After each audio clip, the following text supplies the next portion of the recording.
Hello and welcome back to Chasing Excellence, a show about chasing what truly matters. My name is Patrick Cummings. As always, I am here with Ben Bergeron. Hello, sir. Hello, sir. We have this week, we're going to dive into one of our factors. We're going to talk about recovery. Specifically, we're going to talk about 4 of the ways that we screw up our recovery. We're going to talk about kind of training recovery. How can we maximize our recovery so that we can maximize our performance? We've got 4 ways that you've seen folks do this. We're going to jump right into the first one. Not understanding why recovery is even needed. Yeah, so you see this all the time, and people, it's really rampant in our space too, where people, our sport, our activity is training. You know, we're the gym monkeys. We're the people that are addicted to the exercise thing. And it's really what we're actually here for, what we should be here for, is adaptation and gains. We should be here because we want to become stronger, better, fitter, faster versions of ourselves. What ends up happening is we get a little bit addicted to the feel goods of the exercise, and we forget the reason that we're here. If we understood the purpose of recovery, I don't think that would be as big of an issue. There is essentially a stress, recovery, adaptation cycle that takes place. So in training, you put your body through stress, whether it's a cardiovascular stress or it's a muscular stress or a combination of the two. During that stress phase, during that stress time period, your performance is actually getting worse. When you're doing a set of 10 bench press, you're actually getting weaker. When you run a 400 around track at a really solid, meaningful effort, you're actually getting slower. It's like, that's kind of weird, but we have to kind of just accept that is the case. And we all know it to be the case. If you do a 10 rep bench press at close to your 10 rep max, and I say, great, let's rest 5 seconds and do it again, you will not get 10 more reps. You'll get 8, maybe 9. And I say, okay, now we're gonna rest 3 seconds and we do it again. You're gonna get like 4, 3, 2, maybe 1. What we need is time. You need time to recover, and then if you allow enough time, there is a compensation and an adaptation to where you now create a new baseline level of fitness, and you are now fitter and stronger. You do those 3 sets of 10 bench press with 2 minutes break in between. Tomorrow when you come back, I don't know how fast or this happens for you, but certainly within 48 to 72 hours, you have now set a new baseline. This is kind of the trick to the whole thing, is timing that, getting the right amount of stress, the right amount of time, recovery, to allow the adaptation and super compensation take place, and they get another training stimulus, and their cycle repeats. You start at homeostasis, stress goes down, we're now getting worse and worse. You stop exercising, you start getting better and better. If you rest long enough, you compensate, you get stronger. And if you are able to hit another stress at the peak of that super compensation, that maximizes gains.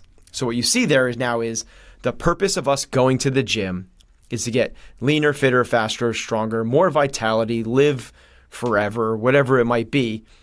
You need the recovery period in between there. Otherwise, what you have is stress, decreased performance, stress, decreased performance, stress, decreased performance.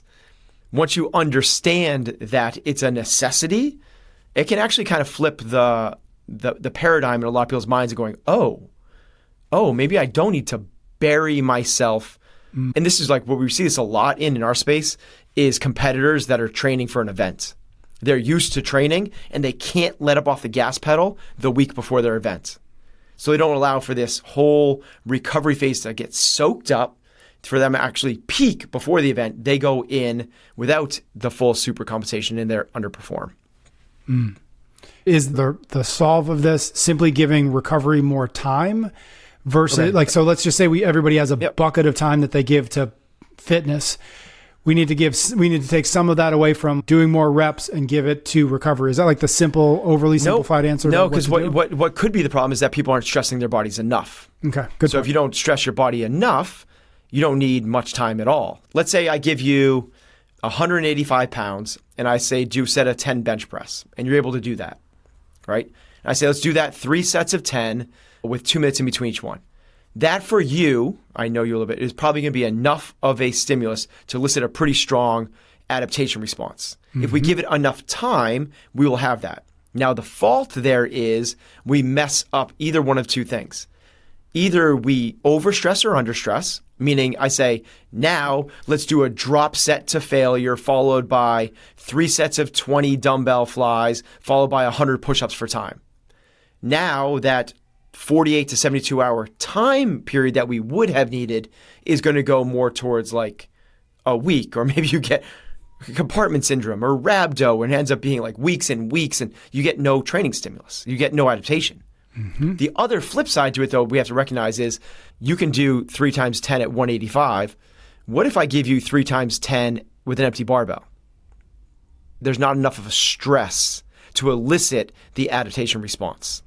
So now it becomes this like, oh, we're making this magic concoction, this magic stew, and we don't really know what the perfect amount of salt and pepper and cayenne and oregano. We're just kind of like, ooh, I think a little bit more of this, a little more stimulus, a little bit more time, a little bit less time, a little bit less volume, a little bit more and this is where the art and science mix in terms of training.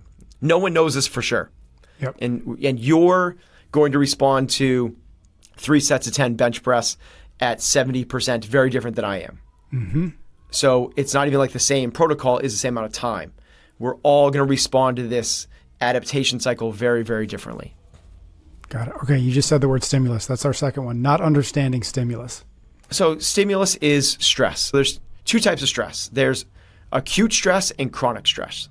Acute stress is short-lived. It's high intensity and for a short amount of time. In terms of like inflammation, that's like you breaking your finger. It's an acute thing. There's big swelling, a lot of pain. It goes there, but it's part of the healing process. That's a good thing. Acute stress is good. Getting an ice bath is short and intense. That's acute and it's good. You being freezing cold for 4 months is not a good thing. You get hypothermia and probably die, right? You having acute inflammation causes atherosclerosis, which is going to give you heart disease or a stroke. That's not a good thing. So understanding acute versus chronic is really powerful. Acute sugar spikes for the body, not terrible. Like we can handle those. Chronically elevated blood sugar is hyperinsulinemia. That's the precursor to chronic disease, which kills 70% of Americans. Bad. So now we have chronic and acute. We can understand that training is an acute stress. Other ways to say this is it's eustress, meaning spelled EU stress, which means good stress. We want it. Another one is hormesis, which is the biological process of your body adapting to environmental or chosen challenges. And basically there's a cellular change in the body based off of this changed stimulus or stress. So training, acute, good. That we can start there. So understanding stress. The next is there's 3 different types of stress that come about from training. And I've deemed these a snazzy little trilogy of floor, SOAR, and CNS. Floor is cardiovascular, which means you do rowing intervals and you are totally gassed. And afterwards, what do? You lay on the floor. You're totally smoked cardiovascularly. Your heart and lungs are trying to rip through your rib cage and you're gasping for air. You're on the floor. Obviously, your performance has now diminished. If I asked you to then to go do something else, you wouldn't be able to do it very well. So there's the need for recovery. Now, I'll explain the other 2 and get to the time component after that. So floor is from very hard cardiovascular efforts. SOAR is from big muscular efforts where your DOMS, delayed onset muscle soreness.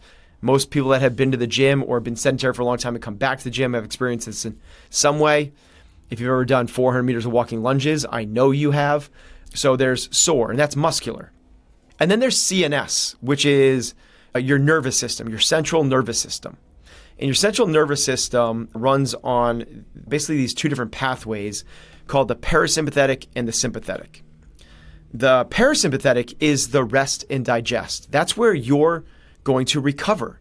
If you're in the parasympathetic nervous system, your immune system, digestive function, all of these systems, there's about 13 systems in the body, are operating basically the way they're designed to do it. And you're going to rest and repair. You're going to digest food really well, absorb the nutrients, and things are going to heal themselves. CNS gets stimulated from high intensity, high stress. So going to a competition is a very high CNS event where you're basically thrown into this sympathetic nervous system, fight or flight. You're on. You're just like, it's on, it's on, it's on. But it also happens through certain training that's really demanding. Olympic weightlifting particularly is very, very CNS demanding, above 90%. Powerlifting, very, very, very CNS demanding, especially above 90%. That's like why the West Side guys, they have the max effort method where they lift, basically they're 1 rep maxes, but they only do it once a week. Mm-hmm. Like they lift, this is how long they're giving their body to recover. Once a week, and they're coming back. Like they're giving one stimulus, and because it's so demanding, they're giving them 6 days before they hit it again. So here's the basic premise to this whole thing and why the punchline to this. The floor takes hours to recover from. Sore takes days. CNS takes weeks. If you do hard cardiovascular efforts, you have to wait a couple days maybe before you're able to go and do that again and get back to that high adaptation thing. A few hours even. So you could even do something like in the next, in CrossFit, you go hard and the next day you go hard again. Mm. The sore one, if your triceps are smashed, you're not going to come back the next day and do that. So the timing is a little bit different. You need to give probably 72 hours before the muscular aspect. And the CNS one is weeks.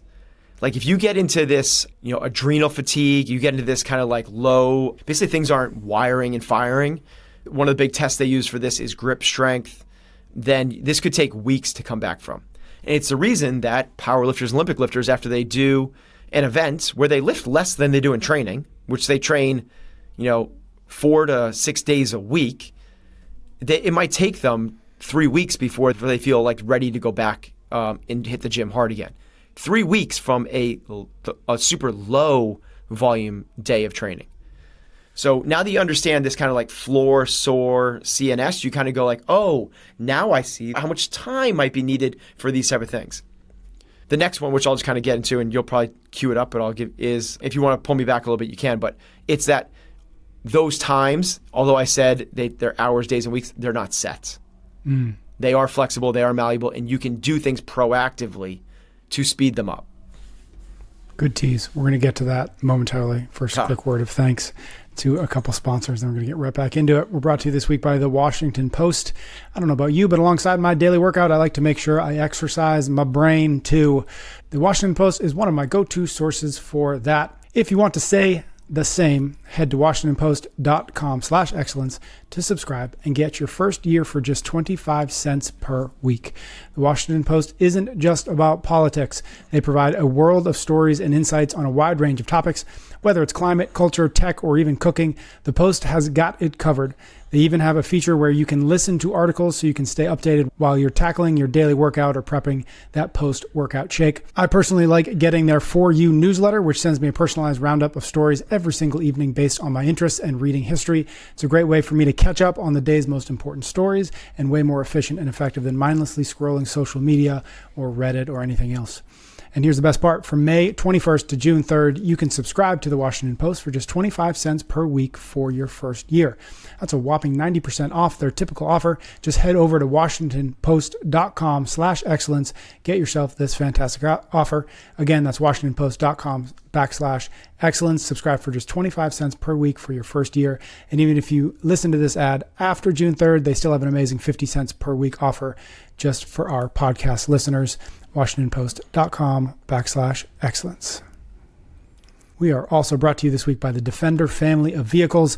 Let's talk about the Defender 110 for a minute. This vehicle is built for the modern explorer. It's tough, durable, and most importantly, it embraces the impossible. You can learn more, see pics, and get all of the specs by visiting LandRoverUSA.com/Defender. The Defender story begins way back in 1947 when it was conceived as a unique piece of industrial design engineered to be capable with lightweight aluminum panels and selectable four-wheel drive. It's been to the heart of humanitarian action, carried royalty on tours worldwide, and even starred in some of the biggest cinema hits. The Defender has always been engineered to be capable. Every version has set standards that others struggle to follow. Today, the reimagined icon is a world-class expert on and off-road. It is the toughest and most capable Defender ever built. If you're someone who enjoys adventure, exploration, and driving with confidence, check out the Defender 110. Explore with greater confidence and discover powerful innovations that keep you connected. To learn more about the Defender 110, head over to LandRoverUSA.com/Defender. Trust me, you won't regret it. Okay, as you teased, number 3 on our list of 4, not understanding that time is flexible. What does that mean? It has to do with string theory and the time loop continuum. Okay, well, we've only got like 10 more minutes, so let's... All right, in that case, I'll just talk about in terms of recovery. The amount of time that we have the amount of time required for you to recover is very different if you passively allow it to happen versus if you actively take control of it. For that first one, the floor. So if you do a hard cardiovascular effort, if you do some strong breath work and clear CO2, you'll recover a whole lot faster than if you just kind of let nature take its course. We've talked about breath work in the past, so I won't lean too far into that one. The second one is the muscular one. This is probably the one that people are most familiar with because of all the tools that are out there, from professional body work to self-myofascial release, which is a fancy word for foam rolling, to Theraguns, to certain mobility practices. But doing stuff to help, Normatec is certainly one of those things, the sauna, but doing things that are proactively working on the muscle tissue, getting more blood there, working on the quality of the muscle in between the training sessions. There is one thing that's there's some little bit of controversy about, and hopefully I can bring a little bit of at least an opinion to, and that is active cool downs.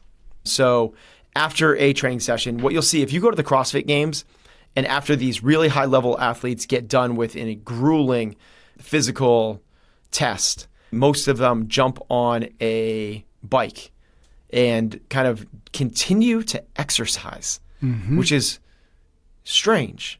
Except that what you realize is what they're doing is they're trying to move basically the waste product out and bring the good stuff in. Think of it as like continuing the oil change of the body.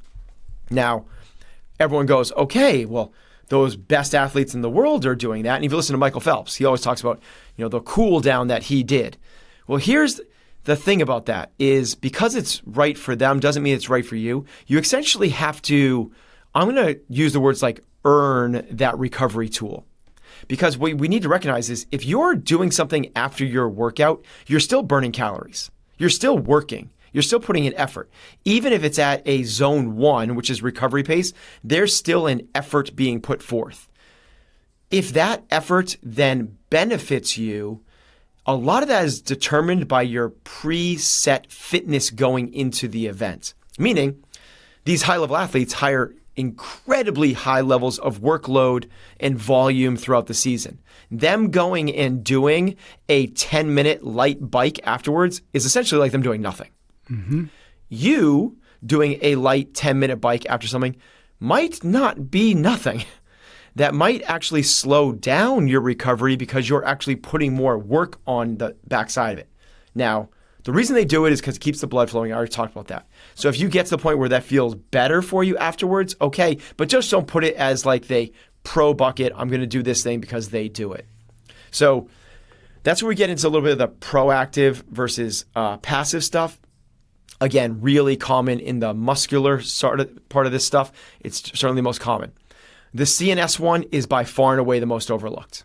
And what this means is what we're essentially saying is instead of being passive, we're being proactive, we're taking control. And what this means is we're taking control of the O2 to CO2 exchange. We're going to try to work on speeding that up. we're taking control of the muscle quality and flushing out the waste product from our muscles. We're taking control of that. Well, if we're taking control of the third category, which is CNS, what that means is we are going to proactively get ourselves back into the parasympathetic nervous system. We are going to take controls to get ourselves back into that rest and digest state.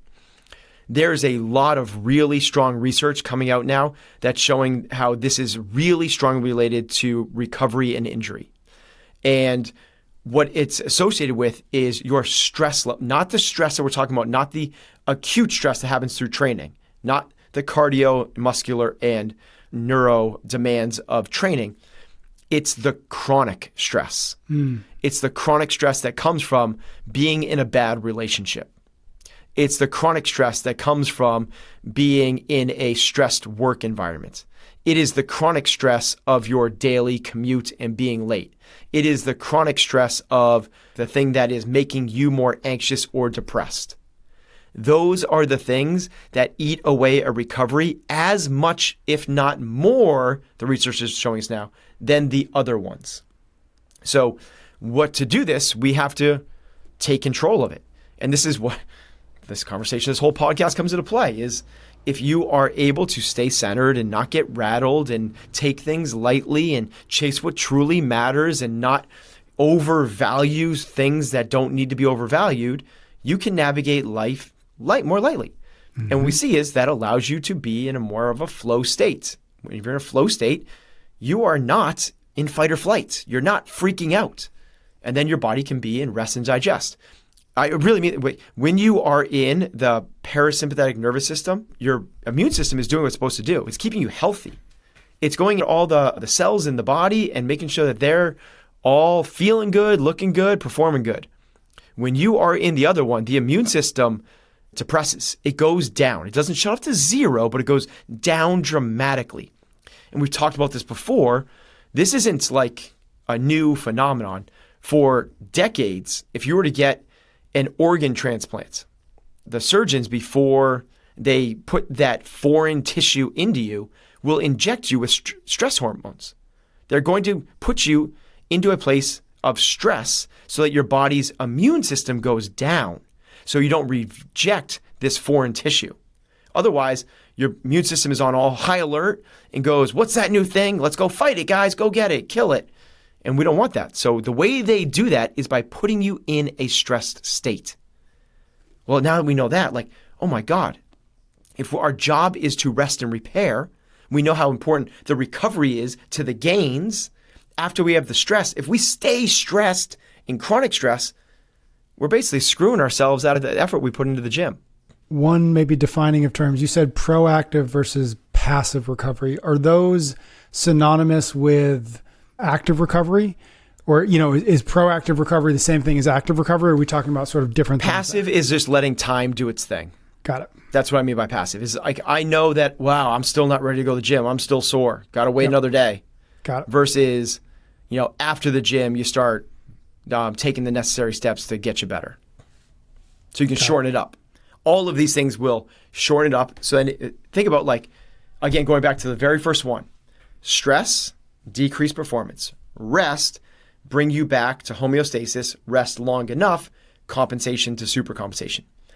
If you can speed that guy up, you get to then put the next training stimulus in again. Imagine if the West Side guys couldn't train once every 7 days, but they trained once every 30 days. Mm-hmm. They're not going to get as strong. Like, you don't get the same training stimulus. So you don't have the adaptation opportunities that you would otherwise. So if we can get that to shorten up, which we can. I mean, I'm not saying you can bring it down to minutes. That would be insane. There are things that people do, from IV injections, I'm bonking, to all these things. There are things that people do to get them back to a performance level faster than otherwise. And that's what we're saying is take advantage of the tools. Mm-hmm. Don't just sit passively. Got it. Last one we've got on our list of mistakes folks make in the world of recovery is not understanding that all 5 factors matter. Okay, so the factors are how you train, how you eat, how you connect with others, how you think, and how you how you recover. So we're on that one. Yeah. Okay. Since we just I'll just put a bow tie on this since we already talked about two of these things.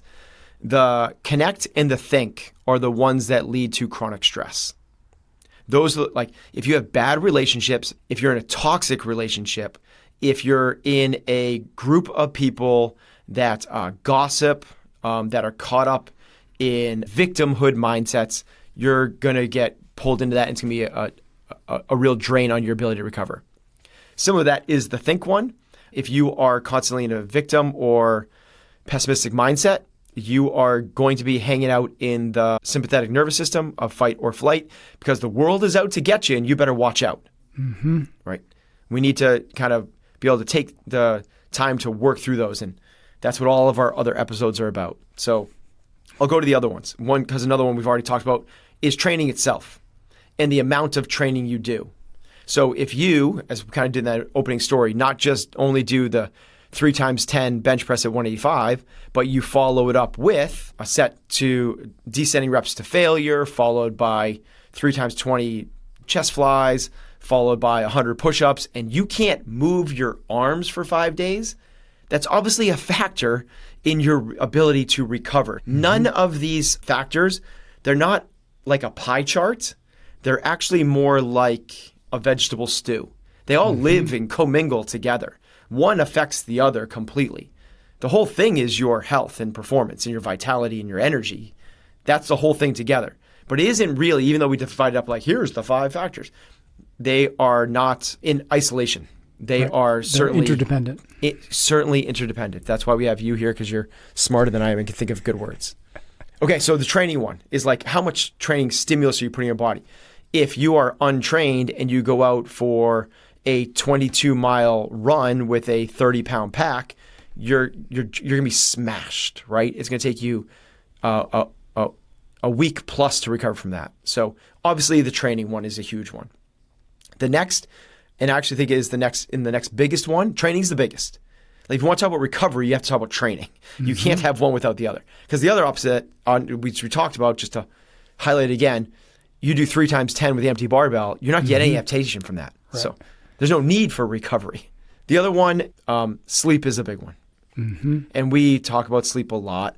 I'm not the expert in this, just listen to Matthew Walker's podcast with Joe Rogan, and you'll have it. But you can also look it up really quickly. And just the performance, they've studied a lot of NBA players in terms of their sleep versus performance and their shooting percentages and the number of fouls they get, to injuries, to the amount of minutes they play and points per game. It's all perfectly correlated to the amount of sleep that they get. That was a study from his book that was written, I don't even know, 7-8 years ago now. And he was kind of the father of bringing sleep to the mainstream, and the amount of studies that are out there now in terms of sleep, performance, and recovery is just astronomical. You can not perform well. You will not recover without adequate sleep. Mm-hmm. Being awake is mild forms of brain damage. It's only when you sleep does your brain kind of go like, whoop, back to normal. Well, your whole body is running off of your brain's wiring. And then the last one is nutrition.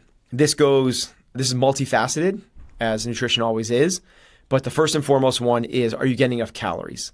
You have to have the calories to fuel the engine. So if you're in a calorie deficit, you are not going to recover completely.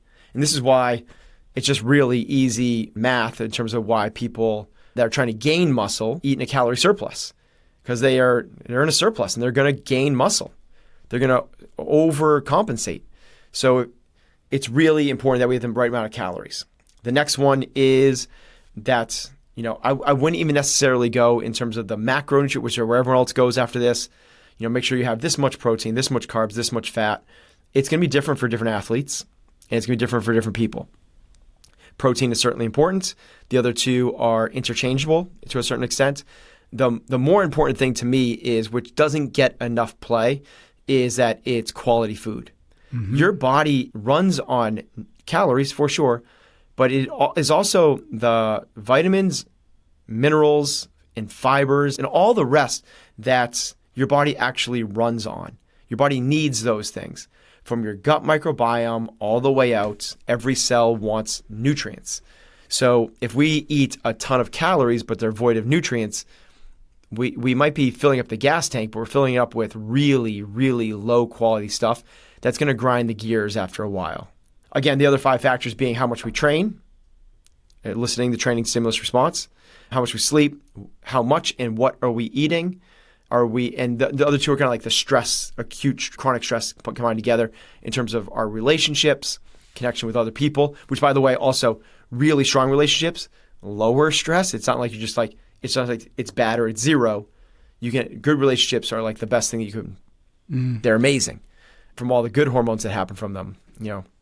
I think we talked about in a podcast about the 5-second hug. There's new things coming out now about the 20-second hug and the amount of oxytocin that's released from the 20-second hug. And, those are hormones that help us. And certainly the overall angst, stress, anxiety, depression, those things will take a crazy toll on you, if not in the short term, in the long term. So finish Fran, immediately find somebody to hug for 30 seconds. And then you'll be able to do Fran again within 30 seconds and PR. You got the I think message. that sounds perfect. Someone's going to take that actual little 1-minute interlay and go, look how these guys are idiots. Last words on recovery, how to recover better to perform better? Yeah, it's just a matter of understanding what recovery is. Yep. What it is, it takes time, but time is malleable. And you are in control of that. And the more that you can train, the fitter you get. So we want to have that, and also the more training you're able to withstand. And that's a function of how much you can recover. Thank you, sir. Thank you, everybody out there, for listening. Thank you for your ratings and your reviews. If you haven't yet, if you've never left us a review on Apple Podcasts or wherever you're listening to this, we love to see them, and we thank you in advance for them. Ben and I will be back soon for a brand new episode of Chasing Excellence.